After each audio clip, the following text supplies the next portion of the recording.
2 రోజులుగా కురుస్తున్న వర్షాలకు ప్రజ్ఞాపూర్ ఊర చెరువు నిండుకుండలా మారింది. ప్రస్తుతం అక్కడి నుంచి మా ప్రతినిధి విజయభాస్కర్ లైవ్ లో అందుబాటులో ఉన్నారు. పరిస్థితిని అందజేయడానికి విజయభాస్కర్.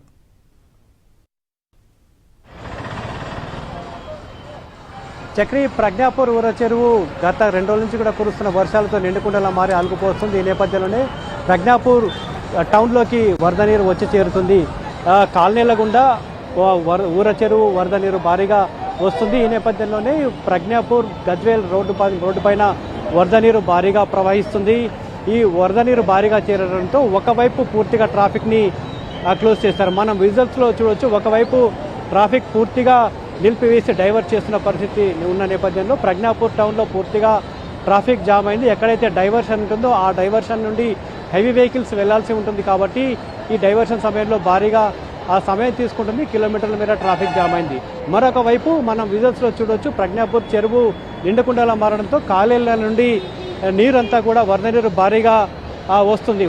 దాదాపుగా మోకాళ్ళ వరకు కూడా నీళ్లు కాలనీల నుండి మెయిన్ రోడ్డుపైకి వస్తున్న నేపథ్యంలో కాలనీలో ఉండే ప్రజలంతా కూడా తమ అవసరాల కోసం నీళ్ళల్లో నుండి వస్తున్న పరిస్థితి చాలా స్పష్టంగా కనపడుతూ ఉంది. మరొక వైపు 2 రోజుల నుంచి వర్షాలు కురుస్తున్నాయి. ఇప్పటికే ఊర చెరువు నిండుకుండలా మారింది. మరికొద్ది రోజుల పాటు వర్షం కురిసే అవకాశం ఉంటుంది కాబట్టి ఈ వరద మరింత పెరిగే అవకాశం అయితే ఉంది. ఇక ప్రజ్ఞాపూర్ టౌన్ నుంచి వరద నీరు గజ్వేల్ ప్రజ్ఞాపూర్ టౌన్ వైపు ఉన్న ప్రధాన రహదారిపై చేరుకోవడంతో దాదాపుగా కిలోమీటర్ మీర వర్షపు నీరంతా నిలిచింది. ఇదంతా కూడా మిగిలిన కాలనీల వైపు వెళ్ళిపోతున్న పరిస్థితి ఉంది. నిజానికి ఇక్కడ ఆ రోడ్డుకు డివైడర్ ఉండడంతో వరద నీరంతా కూడా ఒకవైపు నుంచే ప్రవహిస్తుంది కాబట్టి ఇక్కడ ట్రాఫిక్ డైవర్ట్ చేశారు. ఇంకొక వైపు నుంచి 2 వైపుల వాహనాలు వెళ్లే విధంగా ట్రాఫిక్ డైవర్షన్ అయితే కొనసాగుతుంది. ఒకవేళ ఇదే డివైడర్ కనుక లేకపోతే పూర్తిగా ఈ రాకపోకలకు అంతరాయం అయితే కలిగేది. మొత్తంగా ఊర చెరువు నిండుకుండలా మారడంతో కాలనీ అంతా కూడా కాల్వల్లా మారిపోయాయి. వరద నీరంతా కూడా రోడ్ల మీదుగా ఇష్టం వచ్చినట్లు ఒకవైపు కాలనీలోకి వెళ్తున్న పరిస్థితి చాలా స్పష్టంగా కనపడుతుంది. ఈ పరిస్థితి దాదాపుగా 24 గంటల నుండి ఇదే పరిస్థితి కొనసాగుతుంది. ఇదే ఉధృతి కూడా కొనసాగుతుంది. మరొక వైపు ఊర చెరువుకు ఎగువ నుండి కురిసిన వర్షాలతో ఇంకా వరద నీరు వచ్చి చేరుతున్న నేపథ్యంలో ఈ వరదకు ఇదే కంటిన్యూ అవకాశం అయితే ఉంది. ఇక ముందు భాగంలో ఉన్న వ్యాపార వాణిజ్య సముదాయాలన్నీ కూడా పూర్తిగా క్లోజ్ చేశారు. ఇక్కడి వైపు ఎవరు వెళ్ళే అవకాశం లేదు.